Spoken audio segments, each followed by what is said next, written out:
हम लोग उत्तरकालीन मुगल बादशाहों को देख रहे थे, यानी औरंगजेब के बाद के बादशाह। औरंगजेब के बाद बहादुर शाह प्रथम शासक बने। बहादुर शाह प्रथम की बात हम लोग कर चुके हैं। अब हम लोग जो बात करेंगे बहादुर शाह प्रथम के जो उत्तराधिकारी हैं उनका नाम है जहांदार शाह। जहांदार शाह, इनका कार्यकाल हम लोग जानते हैं 1712 से 1713 ईस्वी। बहादुर शाह प्रथम के 4 पुत्र हैं, जहांदार शाह, रफीउस शाह, अजीम उस शाह और जहान शाह। इन 4 पुत्रों में जहांदार शाह शासक बनने में सफल रहे। इन्हें शासक बनवाने में सबसे प्रमुख भूमिका जिसने निभाई वो है जुल्फिकार खां। वो ईरानी दल के नेता है। तो जुल्फिकार खां के सहयोग से जहांदार शाह शासक बनते हैं। जुल्फिकार खां को बहादुर शाह प्रथम ने मीर बख्शी बनाया था और इनके पिता अरशद खां को उन्होंने वकील मुतलक का पद दिया था। इस समय जहांदार शाह ने इनको अपना वजीर बनाया और इनके पिता अरशद खां वकील मुतलक पद पे ही हैं। जहांदार शाह लगभग 52-53 वर्ष की उम्र में शासक बने। बहुत कम समय तक शासक रहे। जहांदार शाह इस अवस्था में भी, जबकि उनके नाती पोते भी हैं, उस अवस्था में भी वो एक वेश्या या नर्तकी लाल कुंवर से प्रेम करते हैं और इस प्रेम में इतने आसक्त हैं कि वो अपने बादशाह संबंधी जो प्रोटोकॉल थे उन सबको वो तोड़ देते हैं, उन सबकी धज्जियां उड़ाते हैं और बादशाह की गरिमा को गिराने में कोई कसर नहीं छोड़ते हैं। तो लाल कुंवर इनकी प्रेयसी हैं और लाल कुंवर के जो रिश्तेदार थे उन रिश्तेदारों को इन्होंने ढेर सारे उच्च पदों पर आसीन किया। क्योंकि वो उन पदों के योग्य नहीं थे, उनकी योग्यता सिर्फ यह थी कि वो लाल कुंवर के रिश्तेदार हैं, तो इसलिए दरबार में अयोग्यता की भरमार हुई। और इन्होंने, अब इनके प्रेम में ये दीवाने हैं, तो जहांदार शाह अपना सारा काम जुल्फिकार खां पे छोड़ दिए और जुल्फिकार खां इनसे भी आगे हैं। वो अपना सारा कार्य सुभग चंद पे छोड़ दिए और सुभग चंद एक घमंडी किस्म का आदमी है।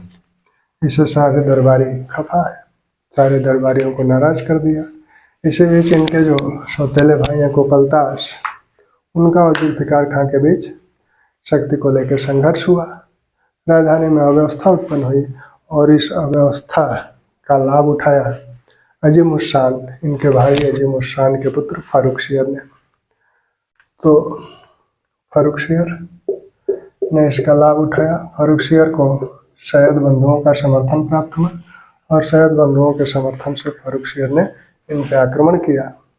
आगरा के पास ये पराजित हुए और पराजित होने के बाद ये अपनी दाढ़ी मूछ कटवा कर लाल कुंवर के साथ एक बैलगाड़ी पर बैठकर अरशद खां के पास भागे हुए गए, वहाँ शरण प्राप्त करने के लिए। अरशद खां दिल्ली में था।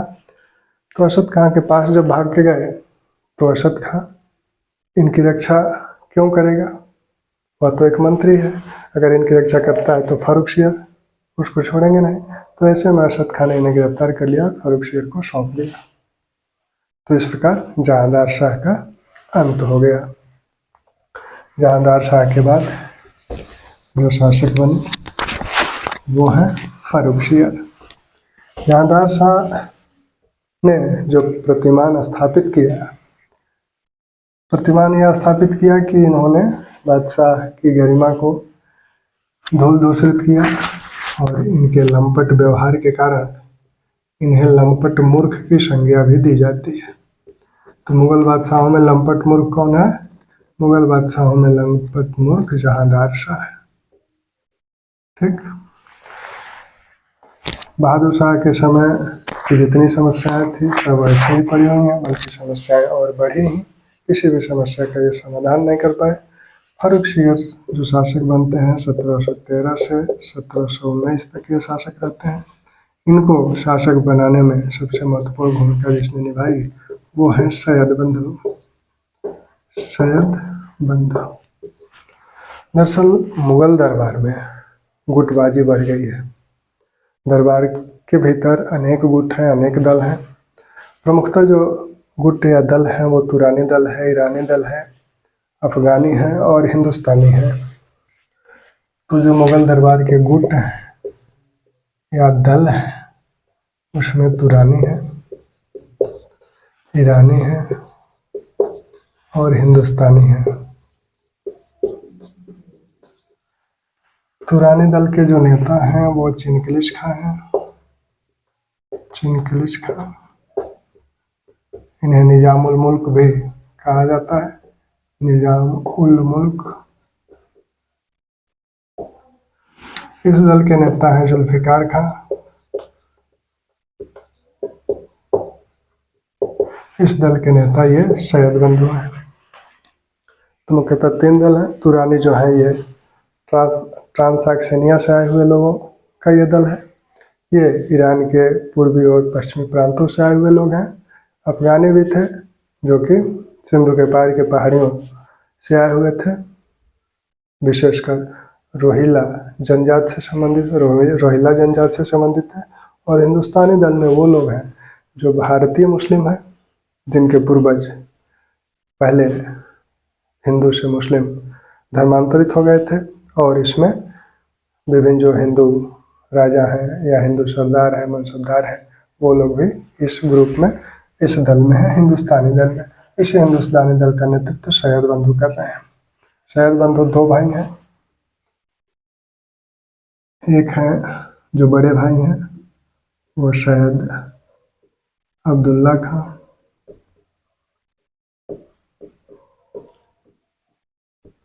और दूसरे जो भाई हैं, जो छोटे भाई हैं, उनका नाम है सैयद हुसैन अली खां, हुसैन अली खां। ये इस समय इलाहाबाद के उप सूबेदार थे। ये इलाहाबाद के उप सूबेदार थे, ये पटना के उप सूबेदार थे। ठीक, ये इलाहाबाद के उप सूबेदार थे और ये पटना के उप सूबेदार थे।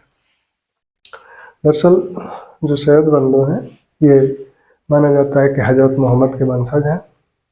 ये लोग बहुत पहले, इनके पूर्वज भारत आए और दुआब और फर्रुखाबाद क्षेत्र में बस गए। वहाँ 12 गांवों का एक समूह जिसे बाढ़ा कहा जाता है, वहीं के ये सैयद बंधु हैं। बाढ़ा नामक क्षेत्र किससे संबंधित है? ये सैयद बंधुओं से संबंधित है। वहीं के ये थे, 12 गांवों का एक समूह था, यही सैयद बंधु थे। इनके जो पूर्वज हैं जो यहाँ बस गए थे, उनमें से जो एक अबुल फरह थे, वही इन लोगों के पूर्वज हैं। और इनके पिता सैयद खां थे। सैयद खां बीजापुर के सूबेदार भी रह चुके थे। और जब औरंगजेब के बाद उत्तराधिकार का संघर्ष शुरू हुआ तो उसमें उन्होंने मुअज्जम का साथ दिया था।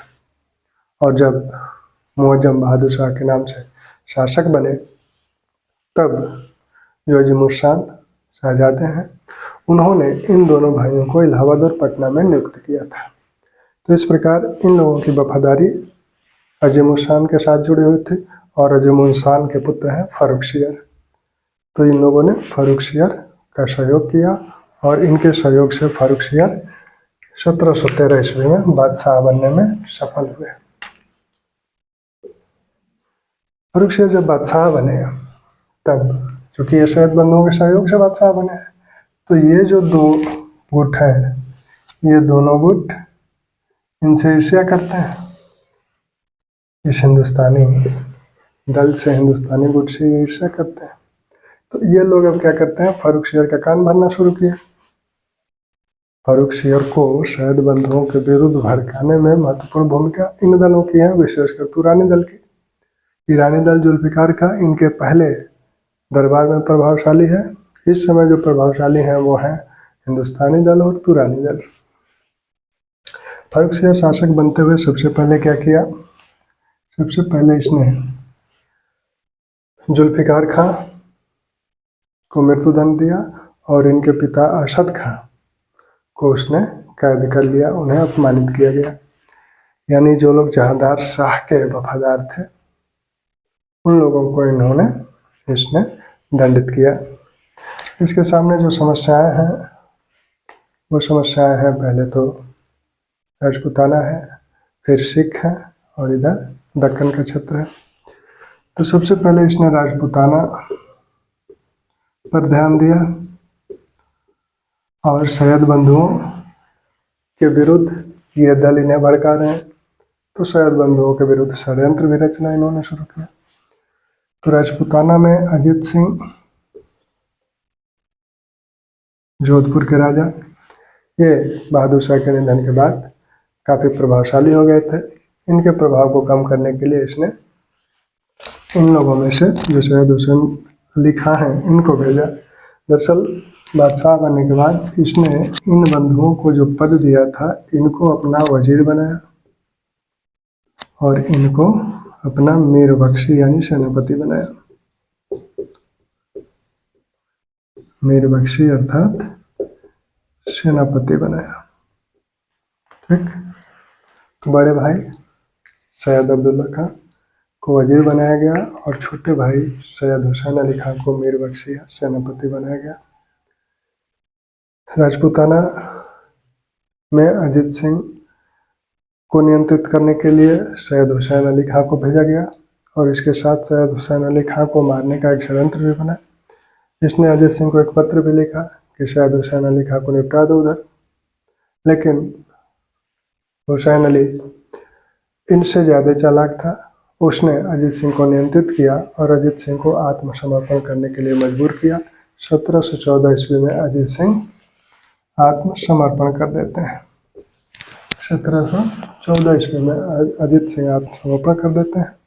ये वादा करते हैं कि मुझे जब भी बुलाया जाएगा दरबार में उपस्थित रहूँगा, और अपने पुत्र को दरबार में भेजते हैं तथा अपनी एक पुत्री का विवाह फर्रुखसियर से करने को राजी हो जाते हैं।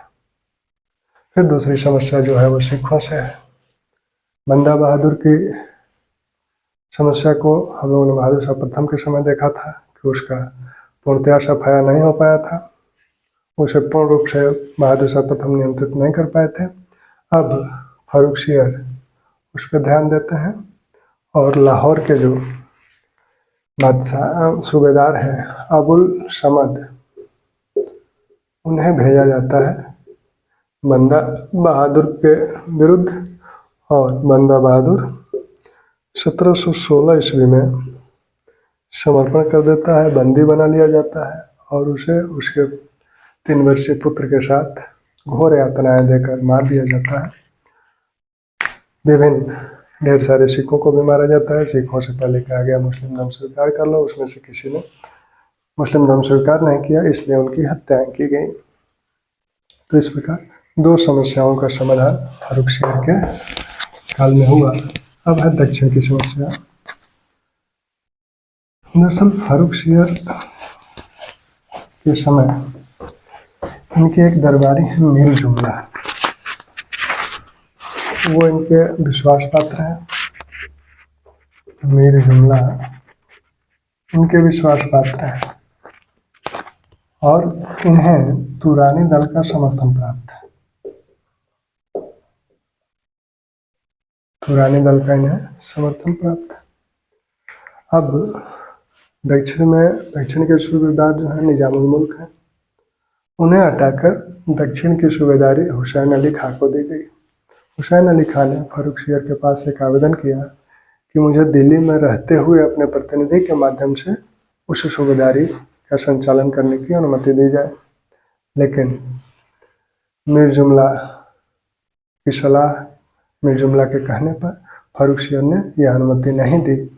यानी हुसैन अली को खुद दक्कन जाना होगा, दक्षिण जाना होगा, वो दिल्ली से रह के वो सूबेदारी नहीं कर सकते। कुल मिला के षड्यंत्र यह था कि इन्हें दिल्ली से दूर कर दिया जाए, यानी दोनों भाइयों को एक दूसरे से दूर किया जाए। हुसैन अली को भी ये लग रहा था कि मेरा बड़ा भैया दरबार के षड्यंत्रों के बीच अकेला रह जाएगा। अंततः दोनों भाइयों ने दरबार में आना छोड़ दिया। तब बादशाह स्वयं गया, उन्हें मनाया और फिर यह समझौता हुआ कि मीर जुमला को कहाँ भेजा जाए, मीर जुमला को पटना भेज दिया जाए और तब हुसैन अली जाए दक्षिण, तब हुसैन अली दक्षिण जाए। जब हुसैन अली दक्षिण चले गए तब एक षड्यंत्र अब्दुल्ला खां के, इनके बड़े भाई अब्दुल्ला खां के विरुद्ध किया गया।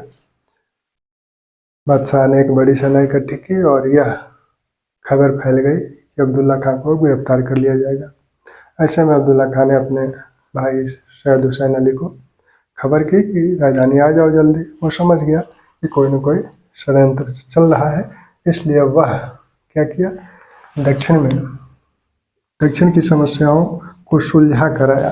दक्षिण की समस्याएं क्या थी? बहादुर शाह प्रथम के समय से ही मराठे जो है मुगल, दक्षिण में मुगलों के जो 6 प्रांत थे उन प्रांतों से वो 4 और 10 सरदेशमुखी वसूलने का अधिकार मांग रहे थे। बहादुर शाह प्रथम ने नहीं दिया था। इस समय भी वो अधिकार मराठे मांग रहे हैं।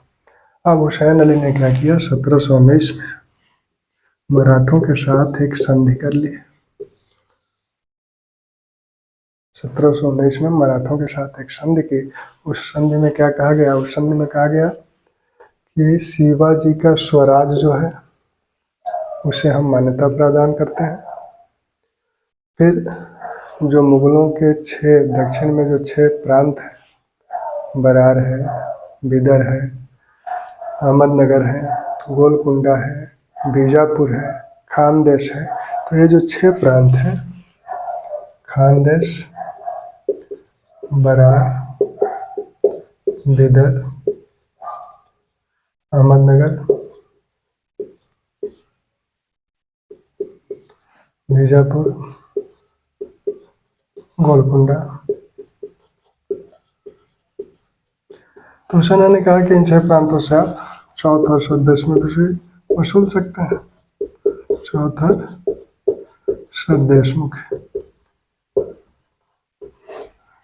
और सरदेशमुखी आप वसूल सकते हैं। शिवाजी के स्वराज को मान्यता प्रदान की गई। यहाँ कहा गया कि आप चौथ और सरदेशमुखी वसूलें। यह कहा गया कि खानदेश, बरार आदि क्षेत्रों से कर्नाटक आदि में जो तत्काल में आप लोगों ने जिन किलों को जीता है वो आपके पास रहेंगे। साथ में यह कहा गया कि इस चौथ के बदले आप 15,000 सैनिक घुड़सवार हमें बादशाह की सेवा में उपस्थित करेंगे। चौथ के बदले 15,000 घुड़सवार बादशाह की सेवा में उपस्थित करेंगे और सरदेशमुखी के बदले क्या करेंगे, यहाँ पे शांति व्यवस्था बनाए रखेंगे। यहाँ पर शांति व्यवस्था बनाए रखेंगे सरदेशमुखी के बदले।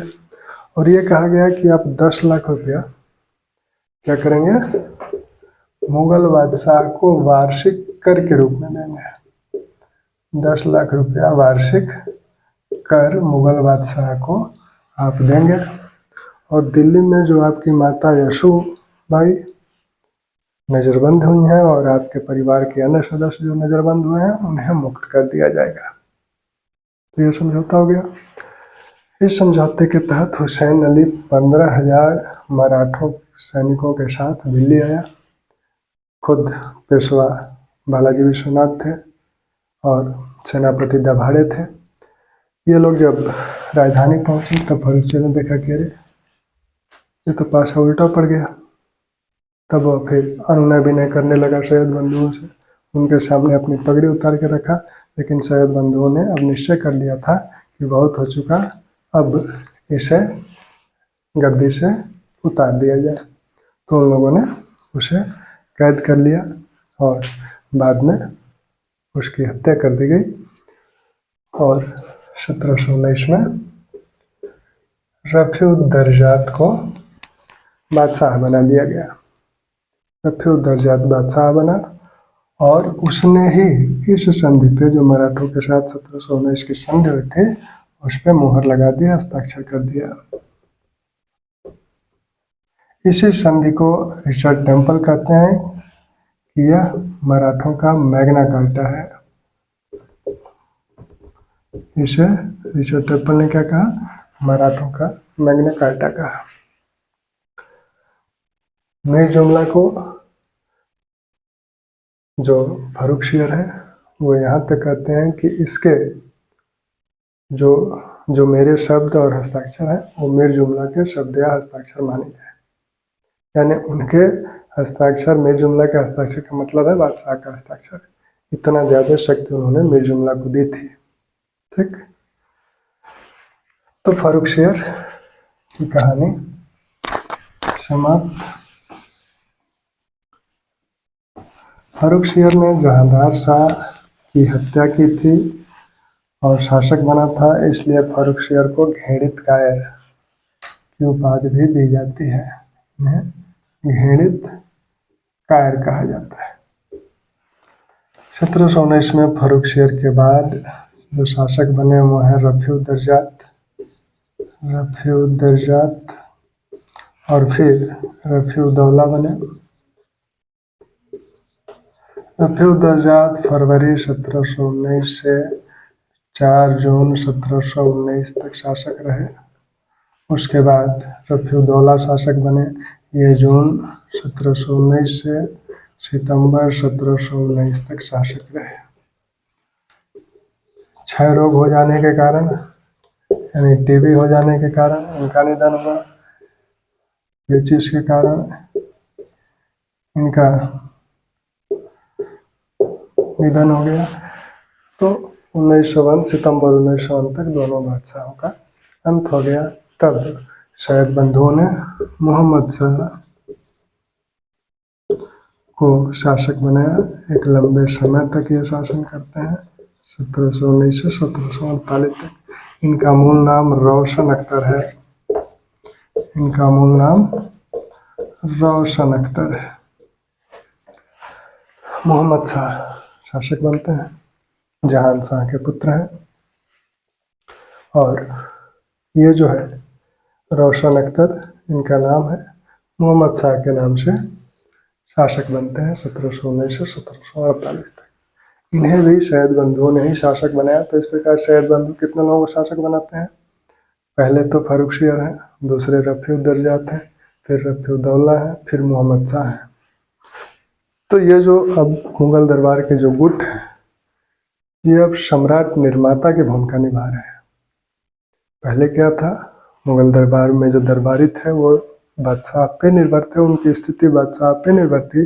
अब इन बादशाहों की स्थिति दरबारियों पर निर्भर है।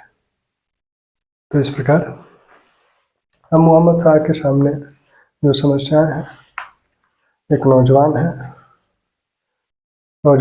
है, अधिकांश समय बंदी जीवन के रूप में बीता, इसलिए शासन का कोई अनुभव नहीं है। इन्हें भी सैयद बंधु ही बादशाह बनाया है, इसलिए ये एक तरह से सैयद बंधुओं के नियंत्रण में है। अपनी मर्जी से कुछ नहीं कर सकते, सिर्फ नमाज पढ़ने की छूट है। ऐसे में ये सैयद बंधुओं से मुक्त होना चाहते हैं और सैयद बंधुओं से मुक्त होने के लिए इन्होंने तुरानी दल का समर्थन लिया। तुरानी दल के सहयोग से ये सैयद बंधुओं को मुक्त करते हैं। एक षड्यंत्र किया जाता है और निजाम और मुल्क को मालवा का सूबेदार बनाया गया और सैयद हुसैन अली दक्षिण का सूबेदार था ही। निजाम उल मुल्क ने क्या किया कि खानदेश बरार आदि पे आक्रमण किया। वो सैयद बंधु के अधिकार क्षेत्र में था, तो इसलिए निजाम उल मुल्क को नियंत्रित करने के लिए बादशाह के साथ सैयद बंधु दक्षिण गए, मालवा गए। आगरा से जो आगे बढ़े तब तक एक षड्यंत्र किया गया और षड्यंत्र में हुसैन अली की हत्या कर दी गई। जो अमीन खां है, जिसे वजीर बनाया था मोहम्मद शाह ने, तो अमीन खां का एक सिपाही हैदर खां था। हैदर खां ने क्या किया कि एक आवेदन पत्र दिया हुसैन अली को पढ़ने के लिए। वो पढ़ रहे थे तभी उनके छुरा मारकर हत्या कर दी गई। तो है हुसैन अली की हैदर खां ने छुरा मारकर हत्या कर दी। अमीन खां का ये सिपाही था, इसलिए अमीन खां को वजीर का पद मोहम्मद शाह ने दिया। अक्टूबर 1720 में ये हत्या हुई और फिर नवंबर 1720 में अब्दुल्ला खां को भी गिरफ्तार कर लिया गया और बाद में उन्हें जहर देकर मार दिया गया। तो इस प्रकार सैयद बंधुओं का अंत हो गया। सैयद बंधुओं की भूमिका क्या है? शहर बंधु 4 बादशाहों को बनाते हैं। बाड़ा क्षेत्र के निवासी हैं। हजरत मोहम्मद के वंशज माने जाते हैं और ये लोग संभव सभी लोगों को साथ मिला के चलने की इनकी नीति थी। इसी नीति के तहत हिंदुओं के प्रति थोड़े से नरम रुख अपनाते थे, इसलिए 1713 में जजिया कर की समाप्ति करवाने में इनका प्रमुख योगदान है। फिर बीच में जजिया कर फर्रुखशेर के काल में लगाया गया, फिर मोहम्मद शाह के काल में इसे पुनः समाप्त किया गया। तो इस प्रकार राजपूतों के साथ इन लोगों ने अच्छा संबंध बनाया। जाट नेताओं जिसमें चूड़ामन है, तो चूड़ामन जैसे जाट नेता को भी मुगल सैनिकों से रक्षा की इन्होंने। तो इस प्रकार शहर बंधुओं की उस समय विशेषकर 1713 से 19 के बीच दरबार में महत्वपूर्ण भूमिका थी। मोहम्मद शाह के सामने समस्याएं क्या है? मोहम्मद शाह भी एक अस्थिर चित्त व्यक्ति हैं। इनका मन लगता है पशु युद्धों में और शराब में, सुरा और सुंदरी में। इन्हीं कारणों से इन्हें रंगीला कहा जाता है। प्रशासकीय कार्यों पर कम ध्यान था और इन लोगों ने दरबारी गुटों को नहीं नियंत्रित कर पाए। अमीन खां के निधन के पश्चात इन्होंने निजामुल मुल्क को अपना वजीर बनाया। 1722 में निजामुल मुल्क वजीर बना, लेकिन निजामुल मुल्क चूंकि औरंगजेब के ज़माने के दरबारी है, वह अनुशासन प्रिय है। दरबार में अनुशासन नाम की कोई चीज़ नहीं है और जो नए दरबारी हैं वो उसकी खिल्ली उड़ाते हैं, मजाक करते हैं। इसलिए वह इस माहौल से उब गया और 1713 ईस्वी में 1723 ईस्वी में चुपके से दक्षिण चला गया। चुपके से दक्षिण चला गया इस उम्मीद में कि हम दक्षिण में चल के अपना एक स्वतंत्र राज्य स्थापित कर लेंगे। यह बादशाह को बुरा लगा। जो मुबारिज खां थे, मुबारिज खां जो गुजरात में तैनात थे और दक्षिण के उप सूबेदार थे, इन्होंने बादशाह ने आदेश दिया कि इसे जीवित या मृत पकड़ के मेरे पास प्रस्तुत किया जाए। लेकिन निजामुल मुल्क मुबारिज खां से ज़्यादा शक्तिशाली है। इसने मुबारिज खां की हत्या कर दी, परास्त करके हत्या कर दिया और दक्षिण का ये सूबेदार बन गया। दक्षिण पे इसका अधिकार हो गया। मजबूरन मोहम्मद शाह को इसे निजामुल मुल्क को आशफ शाह की उपाधि देनी पड़ी। तो दक्षिण में निजामुल मुल्क एक तरह से स्वतंत्र व्यवहार करने लगा। इधर स्वतंत्र होने वालों में बंगाल है। बंगाल का प्रांत स्वतंत्र हुआ। अवध स्वतंत्र हुआ। रुहेलखंड का एक प्रांत बना। इधर फर्रुखाबाद है। तो इस समय विभिन्न राज्य, विभिन्न प्रांत स्वतंत्र हो गए। अवध में सयादत खां पहले दरबार में था, बाद में दरबार में इसका प्रभाव कम हुआ तो इसे दिल्ली से दूर अवध का सूबेदार बना दिया गया। वहाँ यह स्वतंत्र व्यवहार करने लगा। बाद में फिर नादिर शाह का आक्रमण हुआ तो सयादत खां को बुलाया गया था। बंगाल की स्वतंत्रता के जन्मदाता मुर्शिद कुली खां माने जाते हैं। औरंगजेब के समय से हैं मुर्शिद कुली खां। मुर्शिद कुली खां 1713 में बंगाल के सूबेदार बने और 1719 में इस बंगाल में उड़ीसा को भी शामिल कर दिया गया। 1727 में मुर्शिद कुली खां का निधन हो जाता है। इसके बाद सुजाउद्दीन इनके दामाद हैं, वो सूबेदार बनते हैं बंगाल के। 1735 में इसमें बिहार भी शामिल कर दिया जाता है। तो बंगाल में अब बंगाल, बिहार, उड़ीसा तीनों हो गए। 1739 में सुजाउद्दीन का भी देहांत हो गया। तब इनके पुत्र सरफराज खां शासक बनते हैं और सरफराज खां जब शासक बने, सरफराज इसके बाद सरफराज खां शासक बनते हैं। तो सरफराज खां जब शासक थे, सूबेदार थे सरफराज खां। इस समय बिहार का जो उप सूबेदार था वो अलीवर्दी खां था। तो अलीवर्दी खां ने क्या किया, सरफराज खां पे आक्रमण किया और घेरिया के युद्ध में 1740 में घेरिया के युद्ध में इन्हें पराजित कर दिया। 1740 में घेरिया के युद्ध में सरफराज खां को पराजित करके अलीवर्दी खां बंगाल, बिहार, उड़ीसा का सूबेदार बन गया और मोहम्मद शाह को एक मोटी रकम भेजकर इसकी स्वीकृति भी करा ली।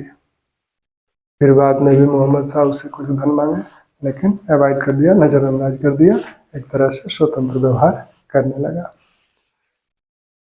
यहाँ जो 1723 में जो हम लोगों ने निजामुल-मुल्क को देखा, निजामुल-मुल्क ने मुबारिज खां को जो पराजित किया था वो शुकरखेड़ा के युद्ध में पराजित किया था। शुकरखेड़ा का युद्ध 1723 में हुआ था, जिसमें निजामुल-मुल्क ने मुबारिज खां को पराजित किया। घेरिया के युद्ध में अलीवर्दी खां ने सरफराज खां को पराजित किया। इधर रुहेलखंड में वीर दाऊद और अली मोहम्मद खां रुहेल, वीर दाऊद और इनके पुत्र अली मोहम्मद खां रुहेल, अली मोहम्मद खां रुहेल बरेली के अपने परगना का इन लोगों ने विस्तार किया और इनके रुहेली इनकी टाइटल थे, इसलिए इनके जो क्षेत्र इन लोगों पे ने जिस क्षेत्र पर अधिकार किया उसे रुहेलखंड के नाम से जाना गया। इधर जो बंगश पठान है ये अफगानी है, ये लोग अफगानी हैं। इधर जो बंगश पठान है ये भी अफगानी है। इन लोगों ने फर्रुखाबाद में मोहम्मद खां बंगश ने फर्रुखाबाद की अपनी जगह का विस्तार किया और यहाँ स्वतंत्र व्यवहार करने लगा। तो इस प्रकार हम देखते हैं कि मोहम्मद शाह के समय विभिन्न क्षेत्रीय शक्तियों का उभार हुआ और वो स्वतंत्र व्यवहार करने लगे, जिसमें बंगाल है, अवध है, रुहेलखंड है, ये आपके फर्रुखाबाद वाला क्षेत्र है। इसी समय अब मराठे भी हैं। निजामुल-मुल्क जब दक्षिण का सूबेदार है तो वो मराठे उसके क्षेत्रों से सरदेशमुखी और चौथ वसूल है। तो मराठों का ध्यान उसने उत्तर की तरफ मोड़ दिया, कहा उत्तर में अपना साम्राज्य विस्तार करो, हमारे पीछे क्यों पड़े हो। अब मराठे मालवा क्षेत्र में, इधर नमदा और ताप्ती वाले क्षेत्र, गुजरात, राजपूताना, अवध, इधर ध्यान देना शुरू किया। और इसी सिलसिले में मराठों ने मार्च 1737 में एक धावा दिल्ली पर भी बोला। दिल्ली में आए, 3 दिन तक बाजीराव, पेशवा जो बाजीराव है उस समय पेशवा बाजीराव रहा और फिर चला गया। इस बीच जब वो दिल्ली आए तो बादशाह दिल्ली से भागने की तैयारी करने लगा। बाजीराव ने कहा नहीं, ऐसी कोई बात नहीं है, हम ऐसा कुछ करने नहीं आए हैं, बस ये बताने आए हैं कि जो आपके वजीर शहादत खां कह रहे थे कि हमें वो खदेड़ दिए हैं ताप्ती के उस पार, ऐसा कुछ नहीं है, हम जब चाहें तब दिल्ली पे आक्रमण कर सकते हैं। तो मराठों की शक्ति इतनी बढ़ गई, मालवा वाला क्षेत्र मजबूरी में उन्हें देना पड़ा, उन्हें संतुष्ट करने के लिए। इसी बीच 1739 में नादिर शाह का आक्रमण हो गया। नादिर शाह का आक्रमण, नादिर शाह ईरान का है, ईरान का शासक है। दरअसल ईरान में शाह तहमास्प शासक था। इस समय अफगानियों ने ईरान पर आक्रमण किया और इन अफगानियों के आक्रमण से नादिर शाह ने ईरान को बचाया। नादिर शाह की इस वीरता को देखते हुए तहमास्प ने उसे अपने राज्य का आधा भाग दे दिया जब तहमास का निधन हुआ तब पूरा भाग प्राप्त कर लिया और ईरान का शासक बन गया। उसने कंधार की विजय की, जहाँ अफगानियों ने अधिकार कर रखा था। जो अफगानी आक्रमणकारी थे उनका जब पीछा किया गया तो भारत में शरण लेना चाहते थे, इसलिए नादिर शाह ने मोहम्मद शाह के पास 2 दूत भेजे कि ऐसा ही अफगानियों को भारत में शरण न दिया जाए। ईरान से भारत या मुगल साम्राज्य का दूतमंडल का आदान प्रदान होता रहा था। वो जहांगीर के समय, शाहजहां के समय, सबके समय हुआ, लेकिन मोहम्मद शाह के समय ऐसा कुछ आदान प्रदान नहीं हुआ। इन्होंने उन दो दूतों से जवाब भी नादिर शाह को ढंग से नहीं दिया। तब नादिर शाह ने इसी को भारत पे आक्रमण का तत्कालिक कारण बना लिया। हालांकि कारण और भी हैं। कारण ये हो सकता है कि वो साम्राज्य विस्तार करना चाहता हो, दूसरा ये कि धन प्राप्ति की लालसा, तो उसने भारत पे आक्रमण किया, काबुल पे आक्रमण किया। काबुल के सूबेदार ने दिल्ली से सहायता की याचना की, सैन्य सहायता की, लेकिन दरबारी अपने में मस्त थे। यहाँ नाच गाने रंगरेलियाँ चल रही थी, कोई ध्यान नहीं दिया। उसने काबुल की विजय कर ली, फिर लाहौर आया। तब बादशाह दिल्ली से चला करनाल के पास दोनों सेनाएं आमने सामने हुई। बादशाह ने निजाम उल मुल्क को भी दक्षिण से बुला लिया, शहादत खां को अवध से बुला लिया। दोनों लोग आए यहाँ करनाल के पास, भिड़ंत हुई। इसमें शहादत खां घायल हुए और जो मोहम्मद शाह के सेनापति हैं खाने दौरान, वो बुरी तरह से घायल हुए और उसी के कारण कुछ दिनों के अंदर ही उनका देहांत हो गया। तब शहादत खां ने नादिर शाह जब बंदी बनाया गया तो शहादत खां ने नादिर शाह के सामने मोहम्मद शाह का बड़ा ही बढ़ा चढ़ा कर तस्वीर प्रस्तुत की। ऐसा है कि इसके आगे मत जाओ, हमारे बादशाह की बहुत बड़ी सेना है, मारे जाओगे, यहीं से कुछ लेके अपना चले जाओ। नादिर शाह को भी अच्छा लगा, चलो यहीं से कुछ नहीं जाता है, लेके चलते हैं। निजाम उल मुल्क को संधि के लिए वार्ता के लिए भेजा गया। निजाम उल मुल्क और नादिर शाह में यह तय हुआ कि 2 करोड़ रुपया आप हमें दे दीजिए, हम यहाँ से चले जाएंगे। खाने दौरान जो सेनापति थे उनका जब निधन हुआ तब मोहम्मद शाह ने निजाम उल मुल्क को सेनापति बना दिया। यह पद शहादत खां चाह रहा था। अब शहादत खां को निजाम उल मुल्क से ईर्ष्या होने लगी। उसने नादिर शाह से वो मिला और कहा कि ऐसा है, 2 ही करोड़ रुपये मान गए, इतना बड़ा बादशाह, इतना बड़ा राज्य है, दिल्ली चलो, 20 करोड़ से कम नहीं मिलेगा। नादिर शाह फिर निजाम उल मुल्क को बुलाया, कहा कि ऐसा बैठो, चलो दिल्ली अब चलेंगे, वहीं तय होगा कितना लेना है कितना देना है। दिल्ली आए लोग, शालीमार बाग के पास नादिर शाह रुक गया और बादशाह को भेजा कि ऐसा है, जाइए आप हमारी आगवानी की तैयारी कीजिए। क्या करता बादशाह, मजबूर था, तैयारी किया। 20 मार्च को दिल्ली में नादिर शाह प्रवेश किया। 22 मार्च को दंगा हो गया, कुछ ईरानी सैनिक मारे गए और इसी में अफवाह ये फैली कि नादिर शाह मारा गया। चारों तरफ ईरानी सैनिकों पर हमला हो रहे थे। नादिर शाह बाहर निकला, उसने आम कत्लेआम का आदेश दे दिया। 8 घंटे तक दिल्ली में कत्लेआम होते रहा, ढेर सारे लोग मारे गए। तब मोहम्मद शाह ने नादिर शाह के सामने हाथ पैर जोड़ा कि तब नादिर शाह ने इस कत्लेआम को रोका। 57 दिन, कुल 57 दिन दिल्ली में रहा। दिल्ली की मस्जिदों में उसके नाम का खुतबा पढ़ा गया। जाते जाते वह जब यहाँ से गया तब उसने पुनः मोहम्मद शाह को बादशाह नियुक्त किया। बादशाह नियुक्त करने के बाद तख्ते ताउस जो शाहजहां ने बनवाया था उसे ले गया, यहाँ से लेखकों को ले गया, संगत तराशों को ले गया, अन्य कारीगरों को ले गया और लगभग 10 करोड़ संपत्ति भी यहाँ से लेके गया। तो 1729 में नादिर शाह के आक्रमण करनाल का युद्ध, जिसमें शहादत खां और खाने दौरान घायल हुए थे। तो इस प्रकार 1739 के इस पराजय के पश्चात पश्चिम से एक और आक्रमण हुआ। वो एक अफगानी का आक्रमण है और वो है अहमद शाह अब्दाली। अहमद शाह अब्दाली अहमद शाह अब्दाली का भी जो पहला आक्रमण है 1748 का, ये पहला आक्रमण भी मोहम्मद शाह के ही काल में हुआ। हालांकि यह आक्रमण उसका असफल रहा। इनके पुत्र अहमद शाह ने अब्दाली को पराजित करके काबुल लौट जाने को विवश किया।